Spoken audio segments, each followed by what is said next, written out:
Assalamualaikum warahmatullahi wabarakatuh. Sampurasun. Wilujeng enjing kasadayana murid-murid di kelas 3 tepang deui sareng Ibu Abila dina pangajaran bahasa Sunda. Kumaha sadayana sehat? Alhamdulillah pami sehat. Tah sateu acan urang kawitan pangajaran dinten ieu, urang buka ku bacaan basmalah sasarengan. Bismillahirrohmanirrohim.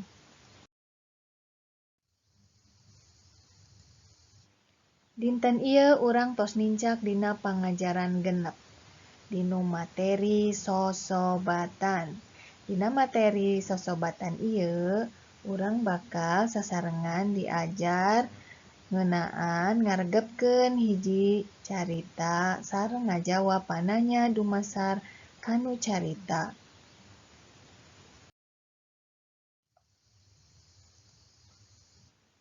Ngaregepkeun dongeng. Judulna Bajing jeung Sireum. Dina hiji poe, bajing nempo buah samangka di kebon. Manehna kan tempo ambek. Kusabab naon? Buah samangkana katempo meotan jeung baruruk. Bajing ambek hing manehna ceurik. Cai panon bajing keuna ka sireum. Ceuk sireum cik atuh geura eureun ceurik teh ieu kuring kabaseuhan yeuh. Cenah kitu. Hampura sireum nya ceuk bajing. Kuring keur ngambek cenah kulantaran panen taun ieu teh teu kalaksanakeun buah samangka anu dipelaku bajing pareot jeung baruruk. Padahal kamari kaayaanana henteu pareot sareng baruruk. Bajing tuluy ngaguk-guk ceurik deui. Taun ayeuna mah meureun si Careuh nu bakal meunang lomba tutuwuhan teh kusabab ningali hasil tatanem samangkana oge garede jeung aralus deui. Ceuk si bajing ka sireum, tulungan kuring atuh sireum, ceuk si bajing.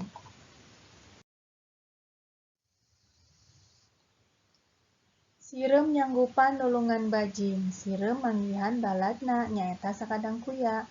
Sakadang kuya teh kaahlianana jadi pawang. Kuya nyanggupan nulungan bajing. Akhirna kebon Careuh anu licik ku sakadang kuya dicaangan ku panon poe. Teu kungsi lila, buah-buahan samangka milik si sakadang Careuh mareotan. Sedengkeun kebon bajing dihujanan, buah samangkana ngagedean tur salalubur. Akhirna bajing meunang pasanggiri tutuwuhan. Jadi pinunjul kahiji. Bajing atoheun pisan gumbira nganuhunkeun pisan ka sireum jeung ka kuya. Akhirna bajing nitah sireum sareng kuya cicing di kebon manehanana. Unggal dinten bajing masihan dahar ka sireum sareng ka kuya. Tah kitu dongeng ngeunaan bajing jeung sireum sosobatan nya. Ayeuna ngajawab pananya di kaca 64 tumasar kanu dongeng bajing jeung sireum tadi. Pertarosan nu kahiji, saha wae tokoh dina dongeng tadi? Siapakah tokoh di cerita tadi? Ya, betul. Ada bajing, sireum, kuya, Careuh. Pertarosan kedua, kumaha watek masing-masing eta palaku? Waleranana, bajing, sireum, jeung kuya boga watek anu hade atanapi bageur, silih tulungan, sosobatan. Sedengkeun Careuh watekna licik, osok nyilakakeun batur ya. Jadi watak dari bajing, semut, dan kura-kura itu adalah baik ya, bersahabat dan suka saling tolong-menolong. Sedangkan watak daripada Careuh atau rubah itu adalah licik ya, suka merugikan orang lain. Pertarosan katilu, kunaon bajing ngambek? Waleranana, sabab buah samangkana mareotan baruruk. Kaopat, ari nu kabaseuhan ku Cipanon bajing saha? Siapa yang kena air mata bajing? Iya, sirem atau semut. Pertarosan kalima, kusaha buah samangka jadi buruk?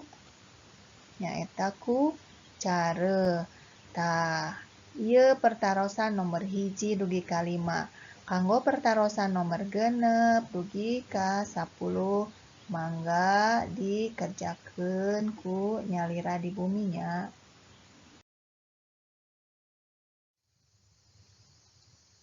Salajengna pancen hidep aya di kaca 65.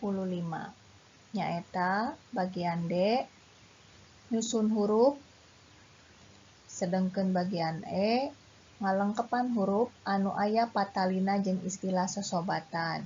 Mangga dikerjakeun dikintunkeun ka ibu.